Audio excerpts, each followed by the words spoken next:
সবাইকে আসসালামু আলাইকুম।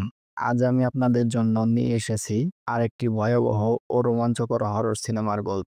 সিনেমার নাম ছড়ি 2। এই সিনেমাটি এর আগের পর্ব ছড়ি এর সরাসরি সিক্যুয়েল। এই গল্পটি এক সাহসী মাকে ঘিরে, যে তার গর্ভস্থ সন্তানকে রক্ষা করতে লড়াই করে এক অজানা অন্ধকার শক্তির বিরুদ্ধে। কিন্তু এবার আগের চেয়েও বেশি ভয়, রহস্য আর আতঙ্ক অপেক্ষা করছে তার জন্য।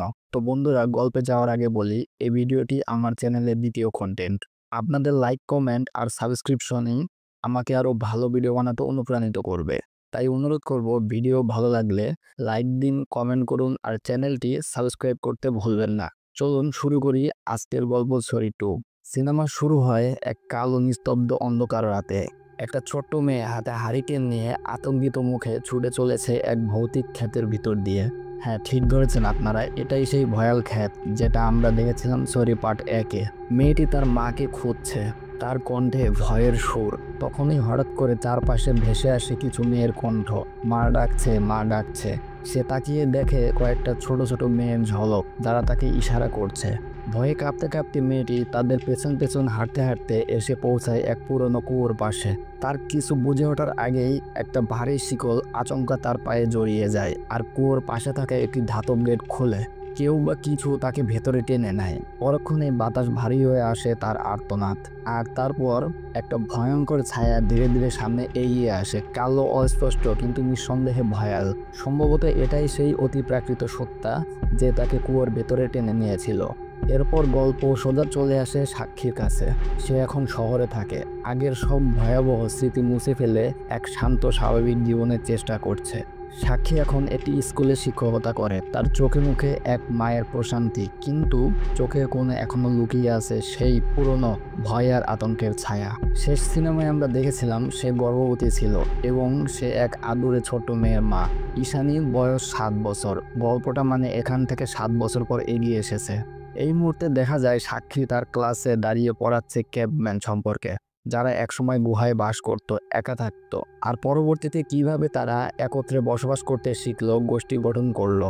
এই দৃশ্যটা শুধু একটা ক্লাসরুম সিন না, বরং সিনেমার দৃষ্টিকোণ থেকে খুবই গুরুত্বপূর্ণ, যা পরে গল্পের সঙ্গে এক গভীর যোগসূত্র তৈরি করবে।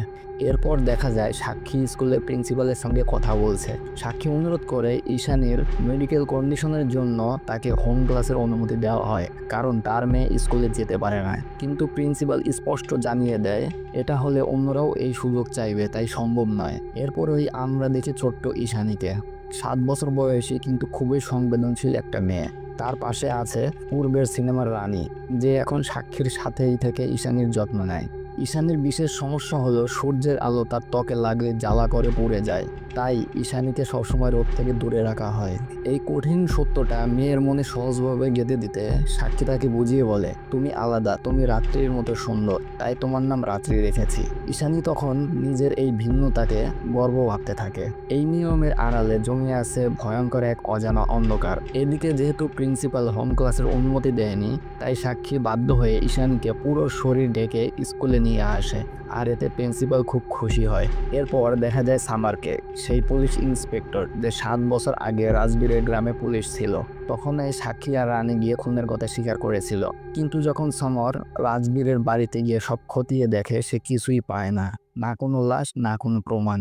এই থেকে জন্ম নেয় এক ভয়। সাক্ষীর মনে সবসময় একটাই প্রশ্ন, যদি রাজবীর বেঁচে থাকে, যদি সে একদিন ফিরে আসে। তবে সমর ছিল একজন ভদ্র, সৎ মানুষ। সে শুধু সাক্ষীর পাশে দাঁড়ায়নি, ঈশানীকেও নিজের সন্তানের মতো আগলে বড় করেছে। সাক্ষী সেই থেকেই সমরের বাড়িতে থাকতো, ভয়ে বাইরে যেত না। স্কুল আর সোজা বাড়ি। রাজবীরের ছায়া যেন আজও তার পেছনে লেগে আছে। সমর তাকে সাহস দেয়। 7 বছর কেটে গেছে সাক্ষী, কেউ ফিরলে এতদিনে ফিরতো, ভয় পেও না। এরপর সমর তাকে একজন ভালো ডার্মালজিস্টের কথা বলে, যিনি একটু দূরে থাকেন, কিন্তু সাক্ষী যেতে ভয় পাচ্ছিল। ঠিক তখনই গল্পে মোড় নেয়। ঈশানী ঘরে খেলছিল, হঠাৎ সে যেন একটা অদ্ভুত কিছু অনুভব করে। একটা ভয়ঙ্কর কালো ছায়া ঈশানীর দিকে এগিয়ে আসে, আর নিমিষেই যেন তার উপর ভর করে। ঈশানী অজান্তেই ঘর থেকে বেরিয়ে যায়। রাত্রি তখন বাইরে কিছু কাজ করছিল। ঈশানীকে দেখে সে দৌড়ে আসে, কিন্তু ঠিক তখনই একটা অ্যাম্বুলেন্স এসে সামনে দাঁড়ায়। তার ভেতর থেকে কয়েকজন লোক বের হয়ে ঈশানী ও রানীকে কিডন্যাপ করে নিয়ে যায়। সাক্ষী তখন ফিরে আসে। তখন সে ঈশানী আর রানীকে কোথাও খুঁজে পায় না। সে ঘরে খোঁজে, আশেপাশে খোঁজে, কিন্তু কেউ নেই। সাক্ষী তখন সমরকে জানায়। সমর এক মুহূর্তে দেরি না করে দুজনকে খোঁজা শুরু করে। সাক্ষী তখন বাড়িতে বসে কাঁদতে থাকে, ভয়ে কাঁপে, আর এমন অবস্থা হয় তার হ্যালোসিনেশন হতে থাকে। কিছুক্ষণ পর সমরের ফোন আসে। আমরা ঈশানীকে ট্রেস করেছি, সিসিটিভি ফুটেজে দেখা গেছে রাজবীরের গ্রামের মোড়ল তাকে কোথাও নিয়ে যাচ্ছে। আর দেরি না করে তারা রওনা দেয় সেই গ্রামের দিকে যেখানে 7 বছর আগে দুঃস্বপ্নটা শুরু হয়েছিল। সিনেমার দৃশ্য সেই আগের খাতে চলে আসে, যেখানে কিছু বাচ্চা সাক্ষীর সামনে পুতুল হাতে নিয়ে যাচ্ছিল। আর যখন সাক্ষী সেই পুতুলটা দেখে, সেখানে ঈশানীর জামার টুকরা লাগানো ছিল। আর যখন সমর তার বাকি 2 কনস্টেবল ক্ষেতের মাঝখানে আসে, তখন সব বাচ্চারা তাদের দিকে পাথর ছুটতে থাকে। এখানে একটা জিনিস জানিয়ে রাখি, এই সবগুলোই ছেলে বাচ্চা ছিল। যাই হোক, সমর সাক্ষীকে বাঁচাতে তাকে পাশে সরিয়ে দেয়। তখন একজন লোক সাক্ষীকে টেনে নিয়ে যেতে শুরু করে। সেই লোক আর কেউ নয়, বরং তারই স্বামী রাজবীর, যার অর্ধেক মুখ খুবই অদ্ভুত দাগ হয়ে গিয়েছিল রানীর আক্রমণের কারণে। অর্থাৎ 7 বছর আগে যখন রানী তাকে আক্রমণ করেছিল, তখন রাজবীরের অর্ধেক মুখ ক্ষতবিক্ষত হয়ে যায়। আসলে বলা যায় গত 7 বছর ধরে এই গ্রামের লোকেরা সাক্ষী ও ঈশানীকেই খুঁজছিল। যাই হোক, সাক্ষী কিছু বুঝে উঠতে পারে তার আগেই কেউ তাকে পিছন থেকে লাঠি মেরে অচেতন করে ফেলে। আর সমর এখানে বাচ্চাদের থামানোর চেষ্টা করে, আকাশে গুলি চালায় যেন ওরা পালিয়ে যায়। এরপর সমর সাক্ষীর কাছে আসে, কিন্তু ততক্ষণে সাক্ষী গায়েব হয়ে গিয়েছিল। এতে সমর খুব চিন্তায় পড়ে যায়। তারপর আমরা সাক্ষীকে দেখি একটি ঘরের ভিতরে, অনেকটা বেসমেন্টের মতো ছিল, যেখানে নিয়ে যাওয়া হয়। ওখানে গ্রামের সবাই উপস্থিত ছিল। আর যখন এই গ্রামের মোড়ল সবাইকে বলে রাজবীরের স্ত্রী ও মেয়ে 7 বছর আগে এখান থেকে পালিয়ে গিয়েছিল, তারা তাদের গ্রামের প্রথা ভেঙে দিয়েছিল। সেই দিন মেয়েটার বলি দেওয়ার কথা ছিল পালিয়ে যাওয়ার কারণে, যা আর সম্ভব হয়নি, যার ফলে তাদের গ্রামে অভিশাপ নেমে এসেছে। তাদের সমৃদ্ধি ও সুখ শান্তি সব চলে গেছে। তখন রাজবীর বলে তার স্ত্রী এবং মেয়ে তো ফিরে এসেছে, তার প্রতিশ্রুতি পূর্ণ হয়েছে, তাকে আবার তাদের গোষ্ঠীতে, মানে তার সম্প্রদায়ে অন্তর্ভুক্ত করে নেওয়া হোক। কিন্তু মোড়ল বলে এই অনুমতি তো প্রধানজি দেবেন, আর দাসী যে প্রধানের স্ত্রী তার কাছে জিজ্ঞেস করে এই বিষয় জানাবেন। এরপর এক কালো পোশাক পরা অদ্ভুত মহিলাকে দেখানো হয়, যাকে সবাই দাসীমা বলে। দাসীমা সেখানে একটা দরজার ফাঁক দিয়ে, মানে একটা ছোট্ট ছিদ্র দিয়ে প্রধান দিকে ইশারা করে। তখন ভিতরে আমরা একটা ঝলক দেখতে পাই। একজন ভয়ঙ্কর ধরনের লোক ছিল। লোক বলবো না, বরং এক অদ্ভুত মানব, যাকে আমরা সিনেমার শুরুতেও দেখেছিলাম। একটা ছোট্ট মেয়েকে তুলে নিয়ে গিয়েছিল, সেখানে শিকলে বাঁধা ছিল। আর এই দানব পৌরাণিক ভাষায় কিছু বলে, যেটা একমাত্র দাসী বুঝতে পারে। এরপর দাসী এসে মোড়লকে জানায়। মোড়ল বলে আগামী 3 দিন ধরে সাক্ষী ও তার মেয়েকে এখানেই রাখা হবে। ঈশানীকে স্যাক্রিফাইস করা হবে, যেন তাদের গ্রামের অভিশাপ দূর হয়। আর 3য় রাতে সাক্ষীর গলা রাজবীর নিজে কাটবে সবার সামনে, যেন তাকে আবার গোষ্ঠীতে অন্তর্ভুক্ত করে নেওয়া যায়। আসলে আমরা এটাও দেখতে পাই, যেখানে এই দানব বা প্রধান থাকতো, তার সামনে একটা দরজা ছিল, যার উপর এক অদ্ভুত রকমের অবয়ব আঁকা ছিল, যেমনটা কোনো বিশাল রাজা বা সম্রাটের মতো, একদম তেমন। আসলে আপনি তাকে এই গ্রামের রাজা বলেই ধরে নিতে পারেন। এইসব গ্রামবাসী তাকেই পূজা করত। মানে এই গ্রামে আমাদের প্রথম পর্বে দেখানো হয়েছিল কুয়ার ভিতর মেয়েদের বলি দেওয়া হতো, যেন গ্রাম সমৃদ্ধ হয়। কিন্তু এখানে কাহিনী আরো বিস্তৃত করা হয়েছে। এটা কারো ব্যক্তিগত মতামত নয়, বরং প্রধানের আদেশে সব হচ্ছে। আর এই প্রধান হচ্ছে এই অদ্ভুত দানবের মতো। যাই হোক, এখানের লোকেরা সামনে আরো কিছু বলার আগেই সেখানে থাকা আরেক দরজার ভিতর থেকে অনেক মহিলার চিৎকার শোনা যায়। সবাই ভয় পেয়ে যায়। এটা তখনই হয়েছিল যখন সাক্ষী রাজবীরকে প্রশ্ন করছিল। তারপর সাক্ষীকে একটা অন্ধকার ঘরে বন্দি করে রাখা হয়। এখানে সাক্ষীকে অজ্ঞান করেছিল আর কেউ নয়, সে দাসী ছিল। সাক্ষীকে এখানে বন্দি করার জন্য অনেক বাচ্চা আসে। বাচ্চারা বলে সে যেন চিৎকার না করে, না হলে সে জেগে উঠবে। কিছুক্ষণ পর ঈশানীকে দেখানো হয়, যাকে অন্য একটি ঘরে বন্দি করে রাখা হয়েছে, এবং সেখানে শালীন নামে একটি বাচ্চা তার জন্য এক ধরনের তরল নিয়ে আসে, যেটা দাসীমা তাকে দিয়েছেন, এবং 3 দিন ধরে শুধু এটিই খেতে হবে, অন্য কিছু খাওয়া যাবে না। ঈশানী যখন শালীনের মায়ের সম্পর্কে জানতে চায় তখন শালীন বলে এই দাসী তার মা। শালীনের মা অনেক আগেই মারা গেছে, তাই এখানকার সব বাচ্চার মা এই দাসী মা। সবচেয়ে বড় কথা হলো শালীন না ছেলে না মেয়ে, সে একজন ট্রান্সজেন্ডার। এটাই ছিল কারণ সে এখনো বেঁচে আছে, না হলে এখানে কোনো মেয়ে জীবিত থাকে না। অন্যদিকে সাক্ষী বাইরে যাওয়ার চেষ্টা করছিল, তখন সেখানে দাসী এসে উপস্থিত হয়, বলে সে যেন চুপচাপ এখানেই মৃত্যুর জন্য পড়ে থাকে, কারণ তার মেয়ের ভিতরে কিছু বিশেষ শক্তি আছে, ফলে তার স্যাক্রিফাইস হবে এবং সবকিছু ঠিক হয়ে যাবে। তখন সাক্ষী তাকে প্রশ্ন করতে থাকে, কিন্তু তখনই দাসী তার আসল রূপে ফিরে আসে, এক ভয়ঙ্কর আত্মা, তার নিজের শরীরও আছে। মানে একভাবে দাসী একেবারে ডাইনি বা জাদুকরী হয়ে গেছে, অনেক শক্তিশালীও বটে। এই ছায়াকেই আমরা ঈশানীর সামনে দেখেছিলাম, তাকে পজেস করেছিল।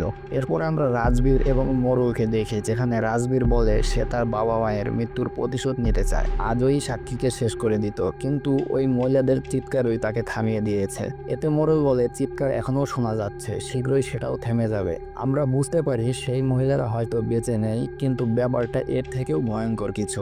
মোরল আরও বলে সব থেমে যাবে, সব কিছু ঠিক হয়ে যাবে, শুধু দাসী আগামী 3 দিনের মধ্যে ঈশানীর বিশ্বাস অর্জন করে তাকে স্যাক্রিফাইসের জন্য রাজি করাক। এরপর আমরা দেখি দাসী ঈশানীর কাছে আসে, জোর করে তাকে সেই তরল খাইয়ে দেয়। এরপর দাসী প্রধানের ঘরের দিকে যায়, যার দরজায় একটি বিশেষ ধরনের প্রার্থনার মাধ্যমেই খোলে, মানে প্রধান তাকে ভিতরে যাওয়ার অনুমতি দিয়েছে।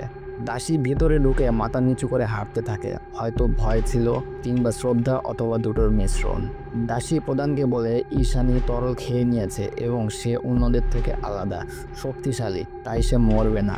দাসী প্রধানকেও কিছু খাওয়ায়, যেটা কালো রঙের এক তরল ছিল।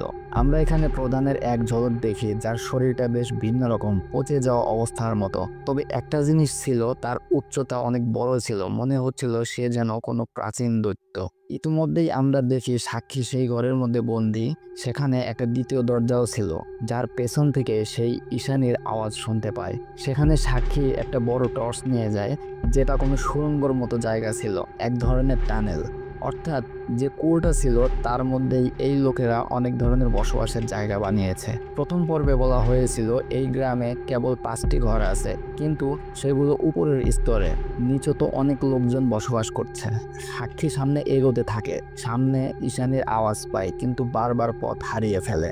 অন্যদিকে আমরা ঈশানীকে, যাকে শালীন লক্ষ্য করেছিল, কিন্তু অন্য ছেলেরা ঈশানীকে নিয়ে ঠাট্টা করছিল। আসলে তারা শালীনের পরিচয় নিয়েই মজা করছিল। যদি মেয়ে হতো তবে এতদিনে মরতো, আর যদি ছেলে হতো তবে তাদের মতোই হতো, কিন্তু ও কি তা আমরা বুঝতে পারছি না। এদিকে ঈশানী একটা খোলা দরজা দেখে সেখান থেকে বেরিয়ে যায়। সে ওই টানেলের মতো জায়গায় চলে আসে, সেখানে 3টি ছোট মেয়ে তাকে ডাকে, বলে মা ডাকছে। তখনই ঈশানী ওই বাচ্চাদের পেছনে যেতে থাকে। এই 3জন মেয়েকে আমরা ছবির শুরুতেই দেখেছি।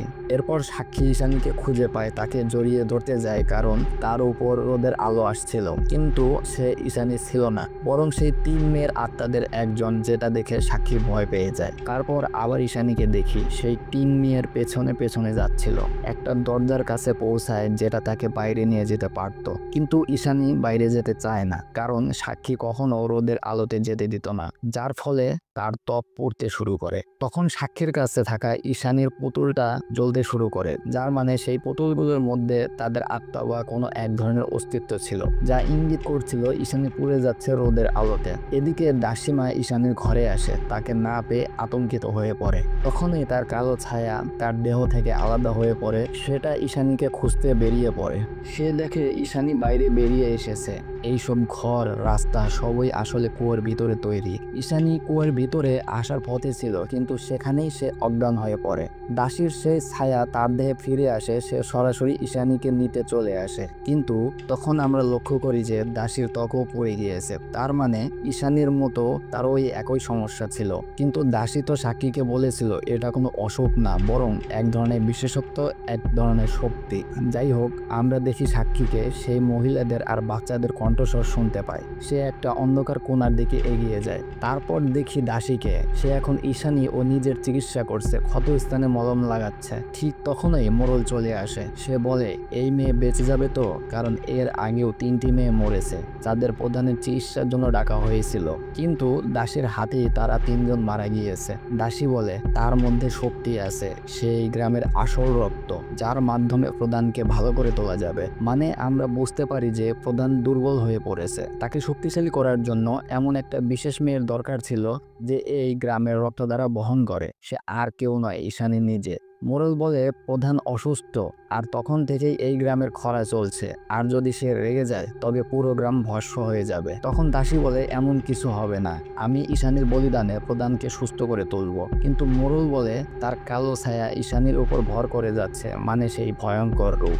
দাসী উত্তরে বলে, ওটা কিছু না, বরং প্রধান নিজেই তাকে শক্তি হিসেবে দিয়েছে, যেটা তাদের জন্যই কাজ করছে। এর মাঝখানে আমরা দেখি সমরকে।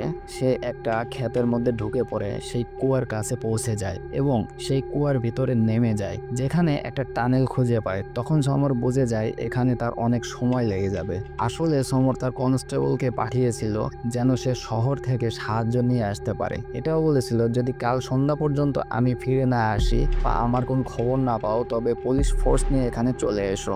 এইসব ডিটেলস সে ফোনে ভয়েস নোটে সবাইকে পাঠাচ্ছিল। এদিকে আমরা আবার দেখি ঈশানীকে। সে তখনও দাসীর সাথেই ছিল। আর ঈশানীর একটা অভ্যাস ছিল, সে স্যুপ খেতে ভালোবাসতো না। সে এই তরলকেও স্যুপ ভেবেছিল। আসলে তার মা সাক্ষী যখন তাকে স্যুপ খাওয়াতো তখন একটা গল্প শোনাতো, তাই ঈশানী এখন দাসীর কাছেও একটা গল্প শোনার বায়না ধরে। তখন দাসীমা ঈশানীকে গল্প বলা শুরু করে। অনেক সময় আগে এই গ্রামের রাজার কোনো সন্তান ছিল না, তাই তিনি সূর্য দেবতার কাছে অনুরোধ করেছিলেন তাকে একটি সন্তান দেওয়া হয়। কিন্তু সে চেয়েছিল একটি পুত্র সন্তান, অথচ সূর্যদেব তাকে একটি কন্যা সন্তান দেয়। এই কারণে রাজা খুব রেগে যায় এবং ওই মেয়েটিকে মেরে ফেলতে চায়। আসলে সে সূর্যদেবকে অনেক খারাপ কথা বলে ওই শিশুটিকে কুয়ার পাশে ফেলে দেয়। এর ফলে সূর্যদেব রেগে যান এবং শিশুটিকে পুড়িয়ে ফেলতে শুরু করে। মেয়েটি অনেক পুড়ে যাচ্ছিল, কিন্তু মেয়েটি অনেক শক্তিশালী ছিল। এভাবেই রাত হয়ে যায়, অর্থাৎ সূর্যদেবও ক্লান্ত হয়ে পড়ে তাকে পুড়িয়ে পুড়িয়ে। যেহেতু মেয়েটি ছোট ছিল, সূর্যদেবের তার উপর দয়া আসে। কিন্তু রাতে এক কেভম্যান বা আদিমানব আসে, তাকে নিজের সঙ্গে নিয়ে চলে যায়। সে তার শক্তি দিয়ে তাকে সুস্থ করে তোলে। সেই আদিমানব আসলে এক রাজপুত্র ছিল। সে মেয়েটিকে নিজের সঙ্গে রাখে। যখন সে বড় হয়, তাকে আদিমানবের সেবা করার জন্য রাখা হয়। এখানে অনেক মেয়েরা আসে যায় যারা ওই প্রিন্স অফ ডার্কনেস বা প্রধানের কাছে পছন্দ হয়ে যায়। সে তাদেরকে সঙ্গে রাখে এবং স্ত্রী হিসেবে গ্রহণ করে এবং তাদের শক্তি দেয়। আসলে এই পুরো গল্পের মধ্যে যে ছোট মেয়েটি বেঁচে গিয়েছিল, যার কথা বলা হচ্ছিল, যাকে কেভম্যান বা আদিমানব নিয়ে গিয়েছিল, সে আর কেউ নয়, বরং দাসী নিজেই ছিল। সে নিজেরই গল্প ইনডাইরেক্টলি শোনাচ্ছিল।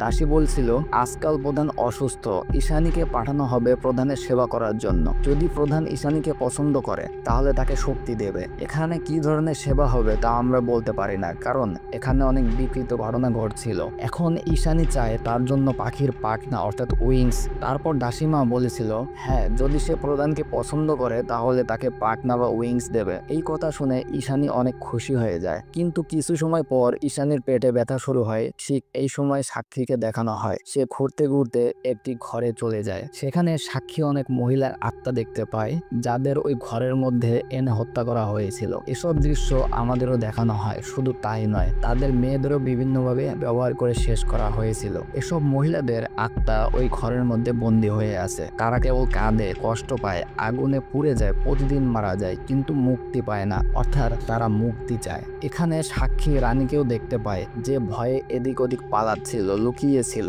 এর মধ্যে রাজবীর এসে তার গলা কেটে দেয় এবং তাকে এক অন্ধকার কোণে ফেলে দেয়, যেখানে মহিলাদের লাশ ফেলা হতো। সাক্ষী কিছু বুঝে ওঠার আগেই রাজবীর অদৃশ্য হয়ে যায়, অর্থাৎ এসব কিছু সে ভ্রম দেখছিল। এখান থেকে বোঝা যায় যে রানী আসলে মৃত, অর্থাৎ সে অতীতের স্মৃতি দেখাচ্ছিল। কিন্তু হঠাৎ আসল রাজবীর এসে হাজির হয় আর সাক্ষীকে চাবুক দিয়ে মারতে শুরু করে। তারপর দাসী এসে জানায় যে ঈশানী এখন স্যাক্রিফাইসের জন্য প্রস্তুত। সে বড় হয়ে গেছে, অর্থাৎ তার প্রথম পিরিয়ড শুরু হয়েছে। সেও মাত্র 7 বছর বয়সে। এই কথা শুনে সাক্ষী খুবই হতাশ হয়ে যায়। যায়, কিছুই বুঝতে পারছিল না। সে বারবার বলছিল সে তো মাত্র 7 বছরের এক নিষ্পাপ শিশু, কিন্তু রাজবীর তাকে মারতে মারতে আধমরা করে ফেলে। এরপর দাসীকে দেখানো হয় ঈশানীর প্রথম পিরিয়ড এর রক্ত প্রধানকে উৎসর্গ করছে এবং প্রধান তা মেনে নিচ্ছে। আমি জানি এটা খুব অদ্ভুত, কিন্তু এই ঘটনাগুলোর মাধ্যমে দেখানো হয়েছে কিভাবে ছোট ছোট মেয়েদের শারীরিক এবং মানসিক নির্যাতন করা হয়। এখানে যে প্রধান দেখানো হয়েছে সে আসলে কোনো সাধারণ ব্যক্তি নয়, বরং